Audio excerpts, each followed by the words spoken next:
What is up, everyone? My name is Jack Southall, back again with another video, a live video for you guys about the 25th anniversary show of Monday Night Raw. And joining me, my fellow Bullshit Club member, the king of the Mysterio division, the one, the only, the 5/8th. What's going Yep. on, mate? I still deleted my channel like I said I would, because I said I'd delete my channel if DX showed up at Manhattan. Yes. And Um, we just so this is going to be a farewell show, mate. I just want to say it's been an honor working with you. oh, gearing up, man. Oh no, make me tear up too.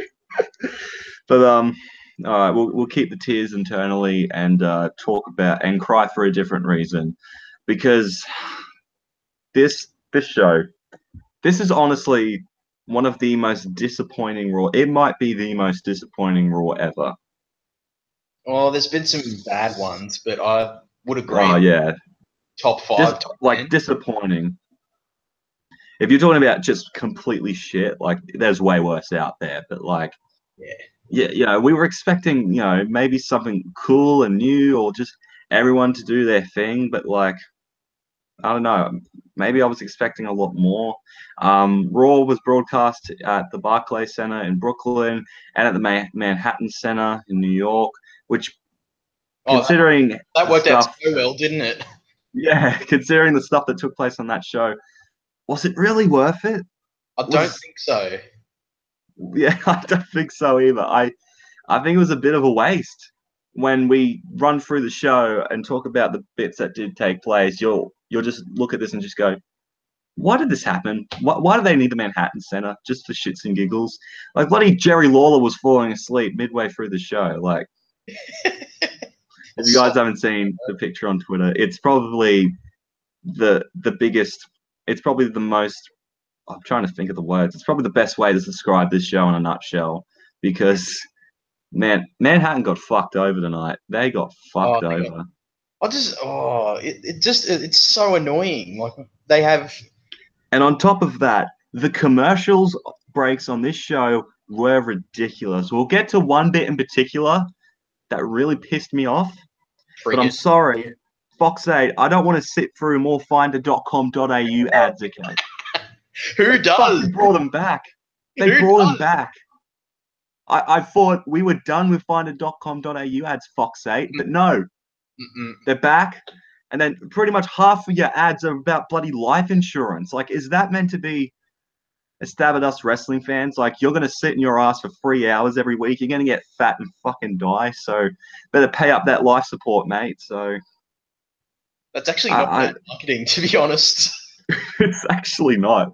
Jesus Christ. But you know what?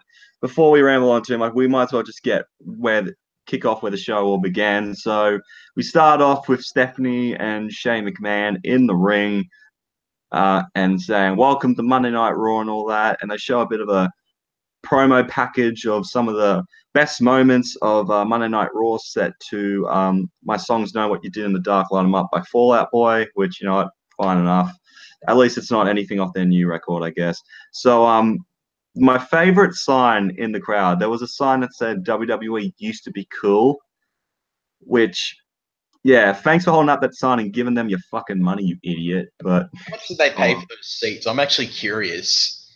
I want to know how much the Manhattan Center tickets cost. Oh, I'd be asking for my money back, to be honest, if I was in Well, the they man. were chanting refunds during one bit of the show, so I remember, I like, get during Bray Wyatt's entrance, they were chanting, like, "We want something." we want What, something. what Well, they you got got was a a pretty few average segments. match. Yeah, we'll get to that later on. But so after that, Vince McMahon comes out and pretty much they give him like this plaque because Stephanie and Shane started the GoFundMe page. Which, why would Shane McMahon and Stephanie McMahon want to do up a GoFundMe page? Don't you have enough money as it is? It's not like you're part of $1 million company. Seriously, these budget cuts are getting pretty ridiculous. All right, like Jesus Christ. I I, mean, take away the pyro, but you can't even buy him a fucking plaque, and it's your own dad as well. no. Were you going to say something, Campbell? Oh, I was going to say, what are they fucking? What's their paycheck or something if they just start a GoFundMe to get a fucking plaque? Why not Kevin Dunn buy it? He makes more money than Vince, Yeah, doesn't he? He could afford a plaque like it was no one's business. But Vince pretty much probably says, carve out the yeah. like do the engraving and shit too with his teeth. You know, uh, I think he's still run off after Braun Strowman attacked the truck last week. But mm, so Vince was handed the plaque and he said, "Oh, I did everything Monday Night Raw, and this is what I get," you know. And he was being very ungrateful to Shane and Stephanie, pretty much saying like, "Oh, you pretty much turned into full heel mode." It was like, "You all suck for not being me," or some shit like that. But then definition Stone Cold, whatever. yeah, Stone Cold Steve Austin comes out to an incredible pop as usual, but he didn't say a word. By the way, didn't cut a single promo or anything. He just stunned Shane, and Vince was like freaked out, like, "Please don't hit me." He was just like And staring at Vince. yeah, and once again, Vince falls for the old, "Let's have a beer bash, Vince. What could possibly happen?" And of course, Vince McMahon is still the winner of the worst sell of the stunner of all time. Seriously, even Rusev said that on his fucking Twitter that Vince McMahon is the worst seller of the stunner ever. Shane's sell, by the way, was incredible. I reckon the best sell would have to be The Rock because he overdoes it. Yeah, the way Wait, he overdoes I'd that, say just Vince sold the stunner worse than Linda did that one time on that yeah, when she got stunned on the USA Network Homecoming, I think it was. yeah. She just sold it like nothing. Like Mm, it was like, over. oh, I guess I'm hurting. Like basically, like Oh, every wrestler now to say that when they take a bump. Oh, I'm hurting. it reminds me of like that match between CM Punk and Elijah Burke where he just goes, "Oh, that hurt." Like, Anyway, but yeah. Anyway, so it wouldn't be an episode of Monday Night Raw without a thrown together 8-woman tag team match, just like the good old days.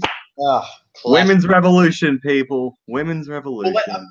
you'd have to admit they had to do it for Raw 25. You know, it's a classic.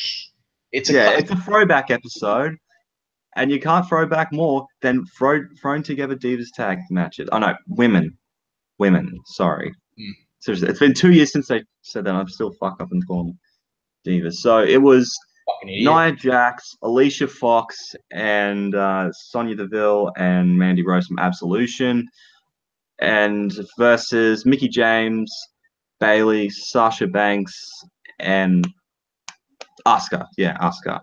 And thank you, Michael Cole, for reminding us that this match was sponsored by Carl's Jr. and Hardy's. You only told us about 5 times throughout the match, but hey, thanks for the reminder.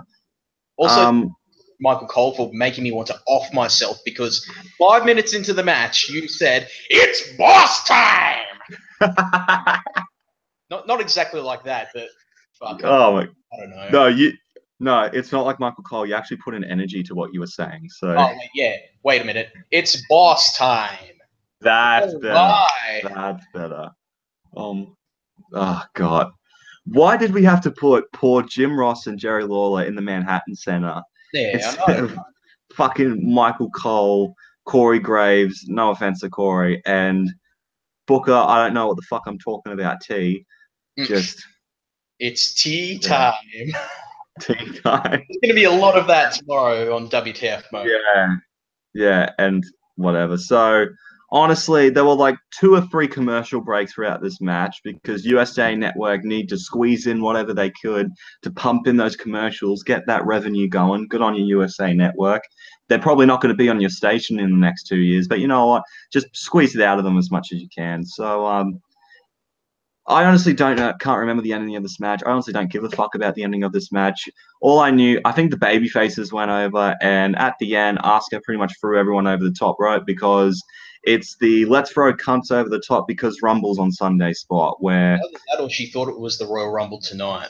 yeah, I'm like, Asuka, you have to wait 6 nights, Dahl. Just Jesus. But Asuka looked strong after that segment, and which is all good with me because she's probably the best bet in winning the Royal Rumble, unless they decide to do the big surprise of Ronda Rousey showing up, which I wouldn't they be have been talking. that, but I'd probably see Asuka winning it more. Than Ronda. But like, if Ronda does show up, it will most likely be at number 30, and she will win probably because they're not just going to bring in, the biggest female star in UFC history, only to have her like job out to Dana Brooke a few weeks later. Like, Jesus Christ. But you'd have them like, I reckon it could be a night after WrestleMania thing with Ronda, or maybe actually at WrestleMania. Yeah, maybe they could do like one of those fuck off challenges or something. Asuka says, I do open challenge because nobody's ready for Asuka or something like that. And then Ronda's music hits and then like actually beats her or something. Which honestly, if anyone can believably defeat Asuka, it might as well be like Ronda Rousey. Yeah. The chick that has knocked out women in like seconds. So, then again, she did get knocked out herself in seconds. So yeah, unless it's Holly Holm or Amanda Nunes or whatever her name is. But everyone else can like die with her. So moving on from that, we had Kurt Angle backstage, and this was just the first of many segments of let's get all the oldies in and shit. Look at all the legends we have. Yeah, give us ratings, guys. So Jonathan Coachman came through the door, then Harvey Whippleman, then Brooklyn Brawler, and then Teddy Long, player, holla. Brother Love, tag matches, one-on-one with The Undertaker, all that. Brother Love and the Boogeyman show up as well. And yeah, this was just let's shove all these legends in this segment because, hey, legends. So I guess it was cool seeing them all there. Brother Love got a huge pop, which was weird. I wasn't expecting him to get that big of a reaction. Then right after that, we get a fuck off, Billy. Hang on. Can you guys just say he just tweeted? No, he didn't tweet. He messaged us. Can you guys just say on behalf of me that the show was fucking shit? Yes, we can, Billy. The show was fucking shit. Yeah, there you go, guys. So Billy Marcus TV commenting on this show. We might as well move on to the first of few Manhattan Center segments involving this one being The Undertaker, where he just cut a very vague promo saying all these legends will rest in peace and something like that. He didn't really say much. It was very, very vague. I thought it was gonna lead to something, and he was only out there for like a couple of minutes. Just left a lot to be desired, that promo. Yeah, like, what does that mean? Does it mean Taker's gonna surprise us in the Rumble, or is this just meant to be like a one-off thing? Like, it's very, very strange. This promo, it didn't really say much. Like, I thought someone was gonna come out and confront the Undertaker or something like that, but no. However, if there's one thing I did like about it, he didn't show up with his gloves. He didn't show up with his hat or the trench coat. No, there's still Citrus Bowl in Orlando. Yeah, so no one even bothered to pick up the gloves and all that. Jesus Christ. WWE, your writing is lazy enough. You can't even actually fucking pick up some gloves and stuff and donate them to the bloody, I don't know, Lifeline or some shit. They're probably sitting in bloody Lost and Found, I reckon. The Lost and Found section. Yeah. It's probably in like Titan Towers or something like that, or what, like in the big warehouse where all that random shit is. Yeah, it makes sense. I mean, yeah, because that's where basically everything that doesn't get used anymore ends up. You know what I noticed? Like, speaking of Undertaker, you know what I noticed? They didn't show a single segment of him as the American Badass. Yeah, they kind of really neglect the whole American Badass gimmick in recent years. It's like, you do know he was that gimmick, right? I understand it was only for like 3 or 4 years, but still, that was a big part of his of his career for a bit. Yeah, especially the Jeff Hardy ladder match. That was a big part of Raw. Yeah, as like that ladder match where Jeff was like such the underdog in that match, and which kind of made him a star in a way, and like Undertaker raising his hand and stuff. So it's weird that they never really mentioned the American Badass gimmick during the stuff with Raw. Obviously, they mentioned when he first showed up and how he and Damien Demento were the first main event in Raw history. Where, by the way, where was Damien Demento? Oh, I almost this turned it was off the at that problem. point. I almost threw my remote at the television when he didn't show up, mate. Like, I was going to say through my remote at the television, but I didn't watch it on TV. But I was he getting watched it on his laptop with his shitty streams. totally legal. Totally legal. Paying that dosh for it. I suppose I fucking got what I was asking for. I suppose. Yeah. Team that would buffer for no reason every 10 to 15 minutes, except during the ads. Like during the ads, it was all fine, no worries. But during very convenient. God forbid. Yeah, no.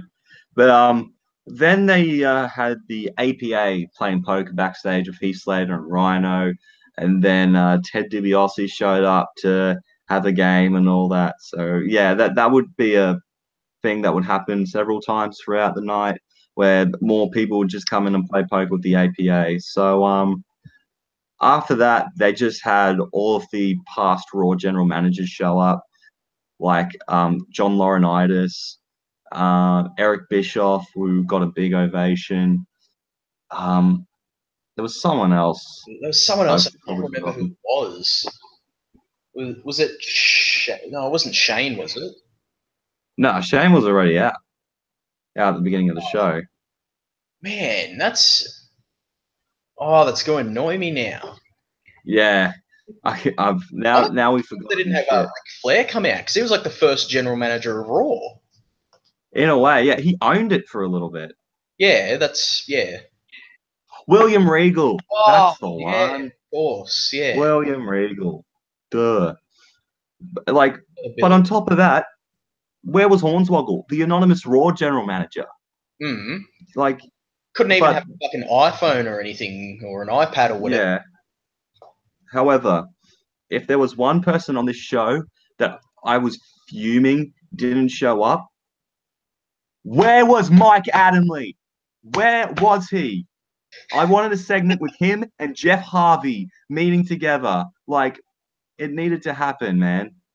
He's the greatest general manager in Raw history. He made 2008 Raw worth watching, in my opinion. The poor dude probably doesn't even remember it. Like, because I think he's got dementia or something. Like, legitimately? I think so, because I think he got I think he's got it he's got some sort of dementia because he's like got all these concussions from playing football or something. Shit.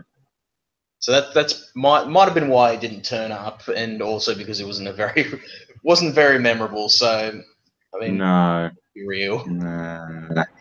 But respect for Mike Adamle, respect for Jeff Harvey. After that we got on, and then Daniel Bryan showed up as well, the SmackDown general manager, as a special guest. And then right after that we had the Intercontinental Championship match between The Miz and Roman Reigns, and I loved how Miz just stared down Daniel Bryan for a bit, just completely deaf stared him. He doesn't forget. He does not forget about that. So about the stuff that happened between them on SmackDown Live. And I got to say, this was a fun match. I actually, this was one of the highlights of the show, in my opinion. Bo Dallas and Curtis Axel tried everything they could to interfere throughout the match. But Miz, when Roman wasn't looking, undid one of the turnbuckle pads, threw Roman into it, hit the skull-crushing finale, and is now an 8-time Intercontinental Champion. Man, Miz. I actually did not notice him like undoing the turnbuckle until he. Yeah, I completely missed that. That was actually really nice. That's what I liked about that match. So like that subtle, like those subtle heel tactics that the Miz pulled off. Yeah, it was really well done.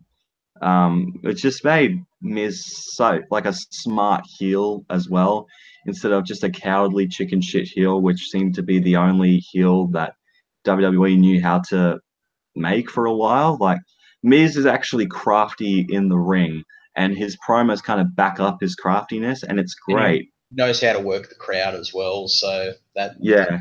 helps. So yeah, good match overall.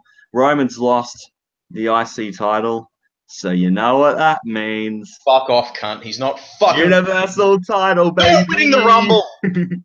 Rumble, he's winning it again No, he's in not. the same Shut up, place. Jack. I'm not here. I'm not. He won last year, Not having it, Jack. and he's probably going to get the same reaction he did last time. Oh, The Rock's gonna get fucking booed again, isn't he? Yeah, He's gonna and eliminate so Rusev last. be. That's gonna be the proper burial of Rusev Day, because as if it hasn't been buried enough. Oh mate, and an old out of shape Kane and actually in shape Big Show is going to show up. Like, man, it's going to be great. They're going to have Daniel Bryan appear at number 15, only to have him be eliminated by Bray Wyatt. So it's just ruined for the night, man. But I'll talk more about the Royal Rumble match when I make my predictions video. So stay tuned for that, which should be out sometime this week. I'm gonna get that fucking predictions championship back, mate. Am I holding it at the moment? Did I win it? Roadblock? No, not Roadblock. What the fuck? What was the last pay-per-view? No, Clash of Champions. I don't think we did predictions for that, though. I think we all forgot. I did prediction for Clash of Champions, so I guess I hold the title by just being the only person that made predictions. But yeah, Royal Rumble. I'm keeping the belt. Fuck off, mate. Now it's happening. It's not going to happen. Yeah. No. Yeah. No, it's not fucking. Yeah. Okay, we'll move on. Also, more people were playing poker with the APA. Brother Nero, Jeff Hardy was there. MVP, which MVP's back, and you could have done something a little bit more with the fact that MVP came back, but whatevs. And the SmackDown Tag Team Champions, the Usos, were there as well. So, you know what? We had. You know what? Yeah, you were saying. So I want to. You know what annoyed me? There were so many SmackDown guys there, like so many who probably weren't even a part of Raw, and then one of the SmackDown guys who was pivotal to Raw, Randy Orton, wasn't even on the show. Yeah, like, what the fuck? Like, I understand putting your champions on there, like Charlotte, AJ, and the Usos, but, like, where was Randy? Like, you even had him advertised on the poster at one point, and you didn't book him on the show. Like, Randy was a big part of Raw from, like, I'd say, especially in 2009 and 2010. He was like one of the main faces of the brand. Like, I know he's on SmackDown like in recent years, but like at his peak, he was on Monday Night Raw and he was as world champion. So yeah, I didn't get why he wasn't booked for the show. Like, his wife even posted something on Instagram about it and about how he should have been booked on the show. So I don't get that. He's probably going to get something on SmackDown Live. But who knows? Who cares? We'll move on. Next segment, which was the Peep Show, hosted by Christian, which had the Raw Tag Team Champions, Jason Jordan and Seth Rollins on the show. And Jason, piss off, Carl. Jesus Christ. That was fucking rude. Wow. No, you know what? That was probably Vince. He probably knew I was going to roast this show. So he has enough money for a teleporter. So he teleported, got in one of his Corvettes, and just went like this in front of my house. Fuck you, Jack. Like, that's what it is. No. I'm going to say it right now. Vince McMahon has enough money to buy a DeLorean or whatever that car is from Back to the Future. That was probably what went past my goddamn house. Like, fuck's sake. Great. Anything can happen on the Jack Southall YouTube channel. Just like anything can happen on Raw. So, before I was so rudely interrupted, Jason Jordan's The heat this man got. The heat this man got. Oh man. He got the heat where he couldn't even speak a sentence because the boos were so heavy. I'm glad that he's finally kind of acknowledging them, and the way his character is, he kind of knows that he's shit. So he's kind of embracing it in a way. He's annoying it. And you can see, like, anytime he talks, Seth Rollins just looks at him and goes, Mate, Jesus what are you Christ. doing? It's like when you have to hang out with your annoying cousin for the day. Like, Or when that when you've got that weird friend that like you just or not really a friend, like it's that one weird person that you just be nice to and then they just won't stop talking. oh, dude. The funny thing about that is I actually had a similar thing that's happened to me last week involving someone. So I'll tell you after this though, because it's a bit Yeah, too don't personal for you guys. Keep our personal lives to ourselves. So Alexa Bliss was yeah, we're just gonna skip the segment. Sheamus and Cesaro came out. They had a bit of a fight, and yeah, that was about it.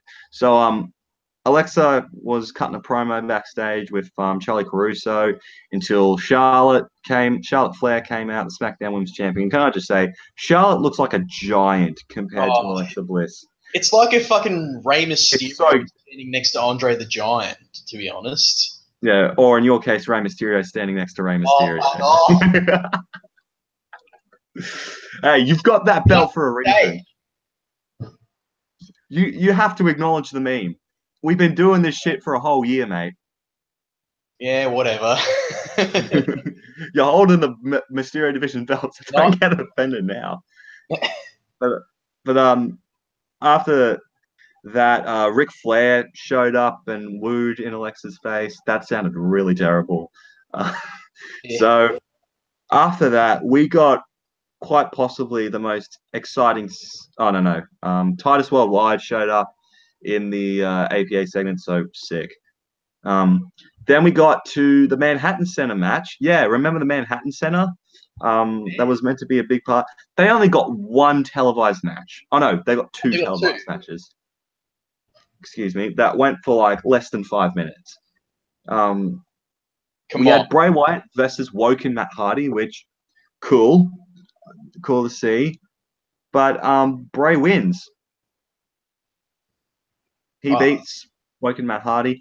I don't know how to feel about that because on one hand, I'm glad Bray got a win for a change, but you know, people were expecting like Matt Hardy to kind of pick up a win here since he's way more popular than Bray Wyatt, especially how Bray's been booked in the last year or so. You'd expect like Matt Hardy to pick up the win, but like I'm hoping that they're not trying to like give Matt Hardy all these losses, like just to, like as a petty way to say, oh, you can't get over with this whole woken gimmick. If it happened in TNA, it will never happen in WWE. You know, like I don't think WWE should be that petty. But then again, it's WWE. Yes, yeah, exactly. So Bray beats Matt Hardy because why not? Then we had another let's bring some cunts out because why not? And they brought out all the legends, the women's wrestlers. Well, I use the term legends loosely, just old women's wrestlers that we haven't seen in a while. And check out these trailblazers for women. So Kelly comes out. Tori Wilson. I love how they said, please welcome all the legendary female superstars in Raw history. And they start off with the Bellas. Yeah. Like, why? Legendary. Like, they're pretty current. I'd have to say. Well, Nikki. Also, is Nikki coming where back? the fuck was Lita? Where was Victoria? Yeah. Victoria, Molly Holly, like Sunny. I can understand why Sunny isn't there because she's a train wreck. Sable is probably keeping Brock Lesnar's home safe or something like that. But yeah, I don't get why Lita wasn't here. You'd think she'd show up for something like this, but considering the quality of this show, I don't blame her. So. Yeah, she probably dodged She, bullets. Same with Randy Orton, actually. she probably knew that the show was going to be shit and was like, You know yeah, what? I'm sitting down for that one. You were saying? Yeah, she was probably just like she was probably like knew that the show was going to be shit and was like, oh, you know what? I'm good, thanks. Yeah, I'll stay at home, eh? But can I just say, Tori Wilson, she is still just as hot as she was back then. Isn't She she like hasn't 40 aged a something bit. now? Yeah, she's well. I don't think she's that old. Maybe in her like mid to late 30s. 42, so Oh, she's 42. yeah. Fuck, she is killing it for her age. She's Yeah. absolutely killing it. Who else came out? We had Terry Runnels. Haven't seen her in a while. I thought Terry Runnels and Dana Brooke were the same person. Is it just me, or does Dana Brooke's new gimmick look like Terry Runnels' gimmick from WCW? I think it is, except Dana's doing quick maths. Nah, because man's not hot. Trish came out. I mean, we needed. Obviously, we're gonna have Trish come out for Trailblazers of Raw. He'd have at least a good female wrestler. I mean, come on. Yeah, I mean, we had Michelle McCool there, which yeah, I mean, it was nice seeing her out. But she wasn't really Maurice. a person though. She was more SmackDown. Same with Maurice, I reckon. Yeah, well, I wouldn't say Maurice. Maurice spent like the last bit of her career on Raw. She was like Divas champion on Raw, I remember. And also, why wasn't she with Miz during the Intercontinental title match? Like, is it because she's pregos or something and she didn't have, and like maybe running around would just cause too much trouble? Yeah. Jacqueline came out, which was cool, Hall of Famer, who hit the latest stab of 2016 at the Hall of Fame ceremony. Mate, but I'm actually surprised that they didn't have Alundra Blaze there. Yeah, Alundra Blaze. She was like during the early days as well. Oh, who else? Beth Phoenix. Yeah, why wasn't Beth Phoenix out there?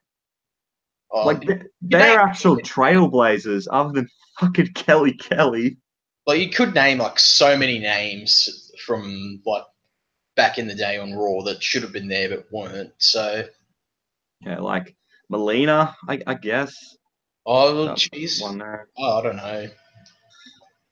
But at least we didn't get Eva fucking Marie. At least we didn't get that. Thank God. Thank God. Yeah, but so we had Elias walking backstage and to go out to the ring to perform, but before that, he got stopped by Chris Jericho. By the way, Jericho wearing his Alpha Club shirt on WWE programming. Just one of the many reasons why Chris Jericho is just a legend. He just is. And also, he brought out his own guitar and wrote a song about how Elias is a stupid idiot, and he put him on the list to a huge ovation. That's Seth Rollins' brother he's talking about. Yeah, long hair, big bushy beard. Like, he's a more swole Seth Rollins. Seth Swollins or something like that. Something like that. Oh, man. But he does his usual guitar sing-along stuff. He runs down the crowd. He says who wants to walk with Elias even though he's sitting down. Why does he always say walk with Elias when he's sitting on a fucking stool? Like, I don't know. I guess sit with Elias doesn't really have the same kind of. Yeah, I mean they got to do something with WWE, like walk with Elias. That's what WWE stands for. I actually got to say, I really like Elias. He's probably one of my favorite guys on Raw right now. Oh, don't tell Billy that. Oh wait, you did too. I did at the fucking awards, and I did in the chat today, and he was probably actually no. By the way, guys, Billy's not an Elias fan. I was going to say he was probably more pissed off than when I said Baron Corbin was breakout star like the year before last. 2016. Nah, I think he was more pissed off then. Yeah, because I know his hatred for Baron Corbin. That everyone has hatred for Baron Corbin. Yeah, Elias has grown on me a lot. I'll be honest with you. At first he got like nuclear heat, but I think people started realizing how good he was getting with just running down the crowd and certain superstars. At the live events sometimes, he sings like popular songs, like he did Wonderwall once. at a live event. Like, oh, that was sick.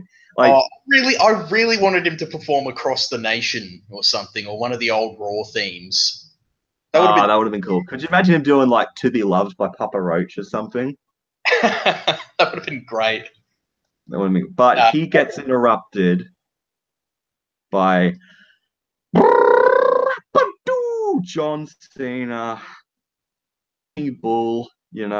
Just so big match. Jonathan comes out to again interrupts Elias. Well, no, yeah, Elias interrupted Cena at the Christmas episode, so now it's the other way around.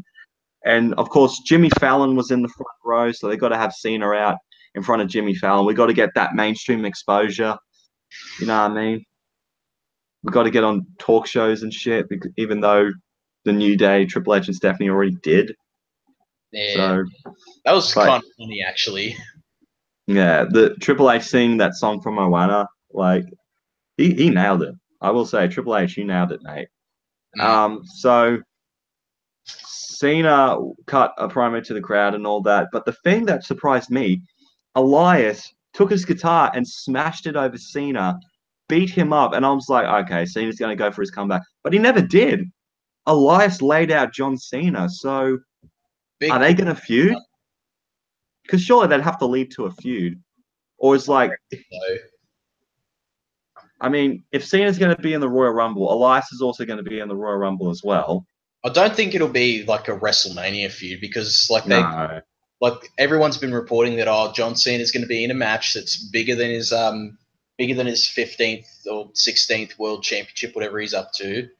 well, who He's is he going to face? Undertaker. I don't God, think I hope Elias is not. bigger than that.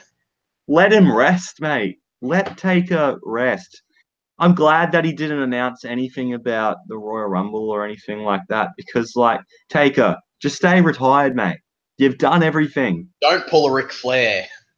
Yeah, don't pull a Ric Flair, mate. You left the best way you possibly could by putting your shit in the ring, despite no one collecting it. Like, it's good, mate. Your career's done. Just rest.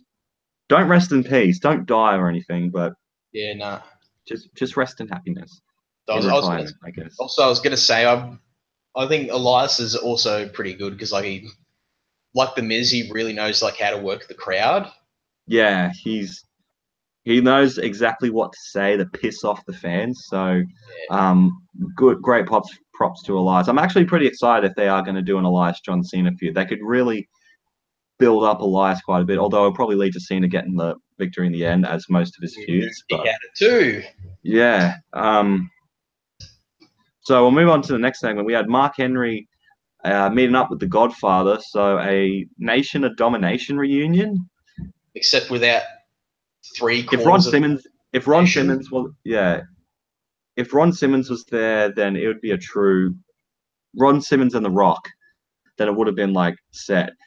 But who was that girl that was with the Godfather? That is misses or something? Is it? I don't If know. that's his missus, damn Godfather, Doing all you right. picked yourself up a good one. Because I was just like, shit. Does she have an Instagram? I gotta go look her up. But after that, oh, we got a massive segment, probably one of the biggest segments of the night. Actually, it was a match. It was one of the biggest matches of the night.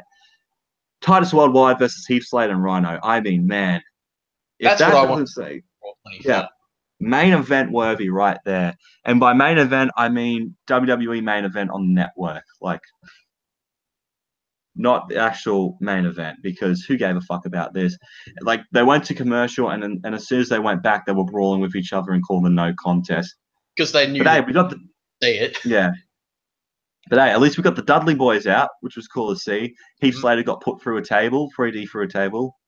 I'll never get sick of Dudley's putting people through tables. Honestly, I wanted them to put everyone through a table. Hell, even Dana Brooke.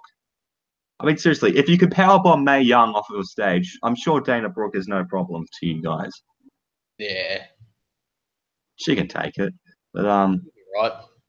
yeah. After that, AJ Styles cut a promo with Mean Gene Oakland, calling Sami Zayn and Kevin Owens Cammy, which please stop.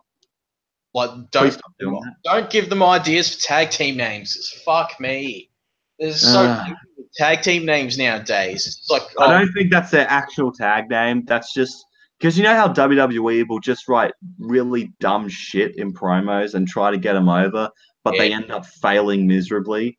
Yeah. This is going to be one of those things where the WWE writers are like, all right, guys, let's get this thing over. Let's get Cammy over because we don't know how to write for shit. And then they get surprised when, oh, it didn't get over. What? Like, how could that have happened? I don't know. Could it be? No, Yeah, I hope that's going to be like their tag team name because there's it's so not. tag names. Because like Breezango, fucking like mate, most of the tag team names nowadays are just like, oh, let's take one half of someone's name, take the other half of his tag partner's name, and fucking boom, that's their name. Yeah, that's it. Like, what happened to fucking kick-ass tag team names? Like, what the fuck, man? Or they'll just like chuck in like a name randomizer or something like that. Just cool tag team names. Pick a generic name out of the hat and go, Absolution. There you go, guys. That'll do. That's a cool name we haven't used. Yes, that's good. The Bludgeon Bro. Why couldn't they just be Harper and Rowan? Like, don't get me wrong, they're starting to grow on me a bit, but like, why couldn't they just be Harper and Rowan? Yeah. They're cool enough. I'm glad they've ditched the whole Wyatt family gimmick and moved on to something new.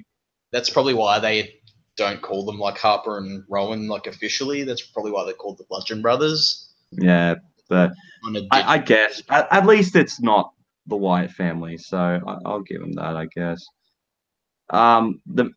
We cut back to the Manhattan Center, yeah, because that's still there. To DX, to Shawn Michaels and Triple H coming out. They do the whole usual stick, and they have to say, "Wait, there's more of us, right?" So they call out Badass Billy Gunn, and the reason why SmackDown sucks now, Road Dogg, and they do the whole New Day, fucking New Age Outlaws. Oh, don't you dare, Peace Power! The New Day Outlaws, yes! The New Day Outlaws. Oh, yes. Oh, you didn't know? Your booty holes better call somebody. New Age Rocks. New Age Rocks. Can someone please make a New Day Outlaws meme or something like that? That would just make my day. If you have fucking made 619 Live a meme, I'm fucking making this a meme, mate. The New Day Outlaws. I'll make that a team. I don't give a shit. Just have Biggie dressed up as like Road Dogg and just like Xavier Woods as Badass Billy Gunn. It's like those old gimmick swap matches that they used to do all the time on back in 2012 or whatever. Yeah. Or like they had that one match on Raw where it was like a gimmick swap match between like Carlito and Hardcore Holly, and they had to dress up as each other. Oh, because I've been watching 2008 on the network, but. Oh, have you got back into watching it? Oh yeah, I got up to the Royal Rumble, but then like I started moving house, so I haven't really gotten back into it since then. Yeah. I'm thinking about like watching like a good year in wrestling or something like that. You and Billy still watching 2007, or did you just finish that? I think we gave up. I'm almost up to June, I think. God knows where Billy's at though. Yeah, I think we're at the same bit. I'm not sure. Well, I haven't watched it in ages.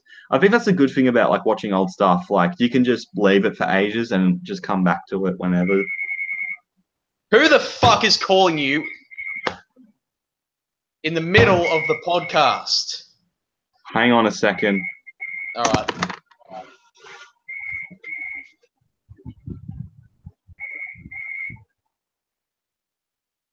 Why?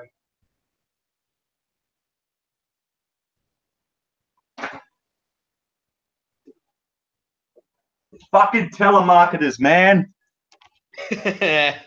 Fucking ruining the podcast. Every time. It's either Indian telemarketers from the Telstra technical department or the bloody cerebral palsy league because my dad donated $5 like to them like 9 years ago and they still haven't stopped harassing us. Leave us alone. Please. Leave us alone. I'm so glad I don't have fucking the landline phone connected here anymore. Yeah, you're blessed. You're Oh, blessed. But then after that, X Pac came out, which was cool to see, and he said, "Mate, although this is not just a DX reunion, it's a Click reunion. Out comes Scott Hall, which was cool to see. Only before he got his entrance got cut to a commercial why though? Why? because USA Network needs to squeeze all the money out of Monday Night Raw until they lose the rights to it, and they move to another network. What that network will be, I don't even know. I heard that they were thinking about going to Fox, and like Yeah, apparently that like if it happens, then Raw might go back to 2 hours. if that's the case, Fox, please take them under your wing and keep them for the rest of eternity. Don't let the USA Network keep them. Like, Jesus Christ. If Yeah, that means 2 hour Raws, let's go. Let's you know, fucking I go. can get on board with that. But back to the fucking Yes. So back to after the commercial break, Scott Hall one of the finally big, cuts his promos. one Yeah. of the biggest legends in Raw history comes out on the fucking 25th anniversary show, and halfway through his entrance, you cut to fucking commercial. Fighter.club.au right after that. Just and also the ad with the fucking surfer guy talking about life insurance and the bloody cash train ad. Like, Dash train. That's a great ad though. oh no, that pisses me. Yeah, when you see it the first 15 times, you see what a 3 hour show does to us. Jesus Christ. But after moving on to the actual bit, Balor Club came out. Finn Balor, Luke Gallows, and Carl Anderson, and they do the too sweet thing with all the other oldies, which I'm not gonna lie, was pretty awesome to see. It was probably my favorite bit of the night, besides the IC title match And Elias. and Elias, much to the chagrin of Billy Marcus. But Fuck just job for the yeah. podcast. But seeing like those two factions who popularized the too sweet thing coming together and actually doing it was pretty awesome to see. The Young Bucks were probably a little tear went down their eye when they saw that. Because Just going cease and desist, motherfuckers. But after that, we got the Revival to come out so they can have a match against Gallows and Anderson. Gallows and Anderson won. I'm in about still 3 shocked. Yeah, Gallows and Anderson won a 3 minute match. What? To the Revival? Like, if you was told me that a year ago, I would have been like, really? Gallows and Anderson winning in 3 minute matches? Gallows and Anderson. Fuck out of here. Yeah, winning in general. Actually getting over. Yeah, they did win the Raw tag titles. Yeah, but does anyone actually remember that? Probably not. I hope they get them again though. No. Yeah, especially with the role, with the momentum they're starting to get now, it would make sense if they'd have a crack at the Raw tag belts. And Finn could get a shot at the Universal title, but according to Vince, he ain't over enough. Rematch? What rematch? Yeah, what rematch? So yeah, basically the Revival gets buried by DX, and they all hit their moves on him, and the Click, pretty much. So after that, the final segment of the Manhattan Center, by the way. So yeah, you guys got a heap of content tonight. We got to, I think this is the bit that sealed the deal of how disappointing the show was. So they got all the legends and some of the current superstars in, and they had the big showdown between Kane, Braun Strowman, and Brock Lesnar. And so I'm thinking, oh, all these guys are going to get tossed around and fucked up and all that.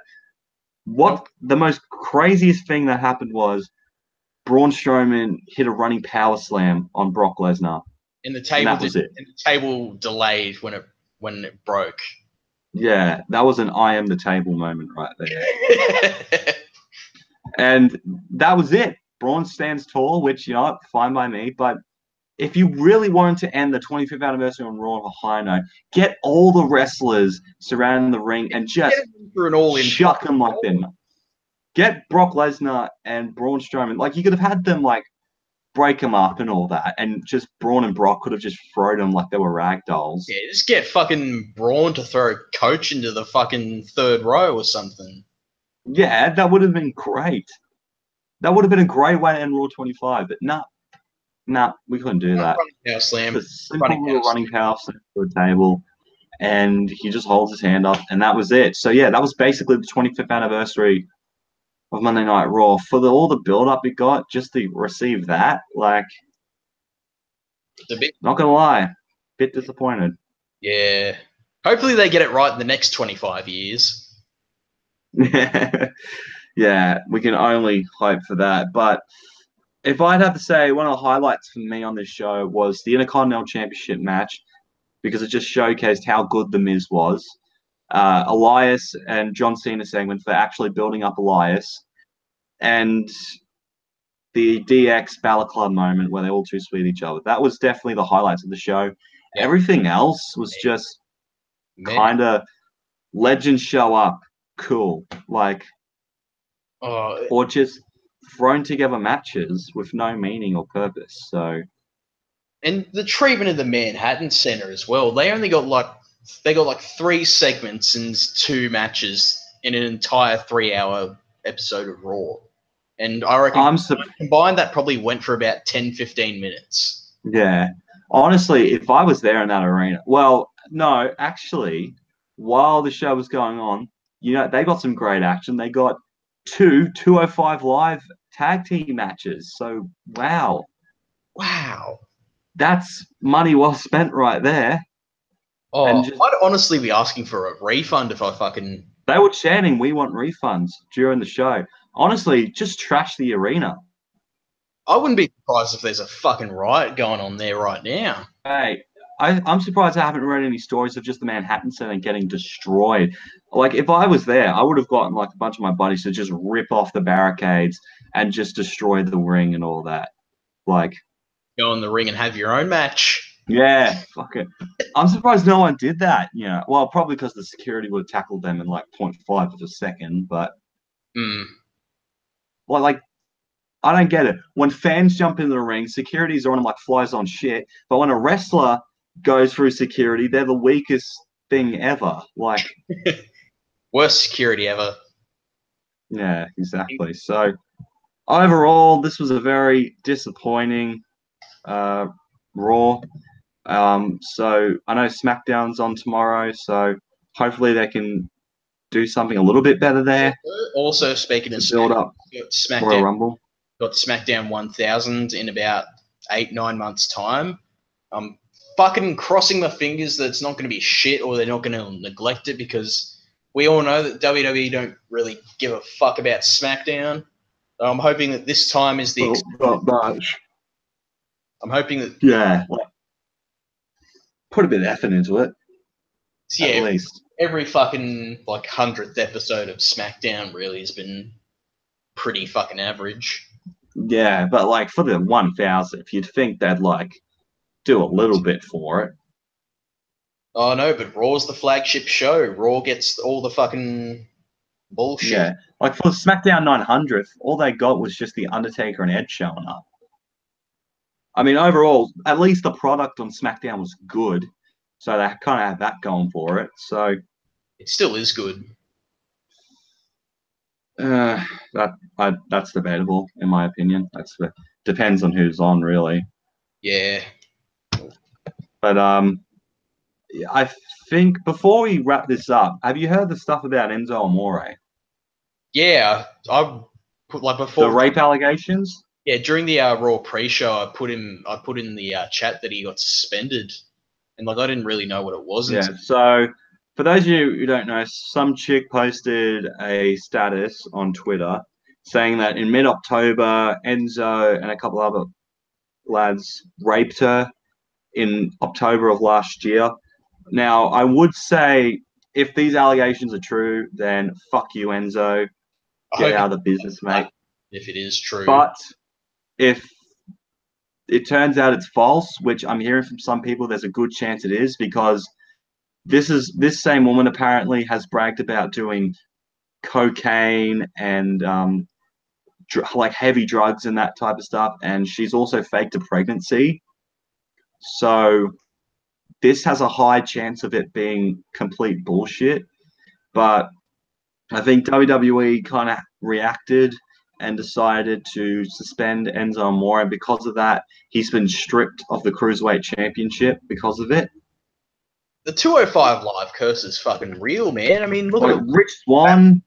like Austin Aries left. Neville is probably gone. Fucking Unfortunately. Brian Kendrick's face is broken because of Hideo.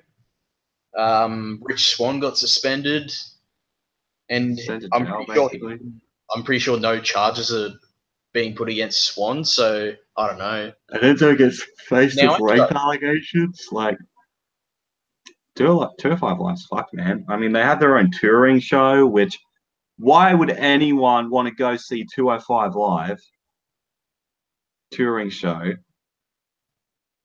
Like, they need to watch. They need to watch my 619 Live episode where I address all the issues and shit. Yeah, exactly. Just watch 619 Live instead. That is the one and only episode so far. Well, I offered to set up the fucking podcast for this so I could do an episode, and you were like, "Nah." I understand. No. Yeah, I owe you one. I'm like Vince McMahon to CM Punk. I'll owe you one. Damn right. Well, just hit me up, mate. If you want to do 619 Live episode 2, you have my messages, mate. You know how to message me. So, yeah. I think we might wrap it up here. I think that's everything we've kind of needed to talk about. Have you got any videos planned on your channel in the future? Hopefully, I'm going to be finishing up SVR 2011 in the near with future. The versus Undertaker Road to WrestleMania, which I've been enjoying, by the way. It's been great. Thank you. Well, I've got the last few episodes and all the commentary recorded. It's all just a matter of editing now. Yeah. As for myself, I can't say I'm going to do a SmackDown review. Maybe do an NXT review and do a preview for NXT TakeOver Philadelphia, because that show is actually going to be good. Because every time I say, oh, no, NXT TakeOver, it might not be as good, they just slap me in the face and go, dickhead, we're NXT. We're the best fucking thing in WWE. They're watching your videos, man. They're seeing what you're saying about the takeovers. Because they're saying, oh, this takeover can't be topped, and like, you wait, bitch. Boom, pretty much. So I'm going to be excited for TakeOver Philadelphia, because every time I think, oh, NXT can't make that good of a show, they always blow me away. So I'll do a review for that show, definitely. And also predictions for the Royal Rumble pay-per-view, and of course, hopefully a bullshit I'm going to hit you with a review. Well, we need to get one in. Yeah, we'll do it sometime this weekend, maybe. Don't quote us on that, guys, because we know what we're like with our podcast sometimes. So yeah, we're hoping we can get one out sometime this week if we ever get the chance. So yeah, there's just a few videos planned. Might upload Here Comes the Pain season mode as well, and I've got a 2K18 video Rumble. It's something a bit different. I haven't tried yet, so hope you enjoy that one when I decide to release it sometime this week. So yeah, this is going to be it for me and the 5/8th. I hope you have enjoyed. If you did, make sure to leave a like, comment down below what you thought of the 25th anniversary of Raw, and if you want to see more from me and Campbell, hit the subscribe button on my channel and his. You won't regret it. Twitter and Instagram for me is at JackmanLaw31, and we can find you, Campbell, at TheFive8th on Twitter. Yeah, that's it, guys. So thank you, 5/8th, for coming on to the channel once again, and we will see you guys later. And we are out in 3, 2, 1.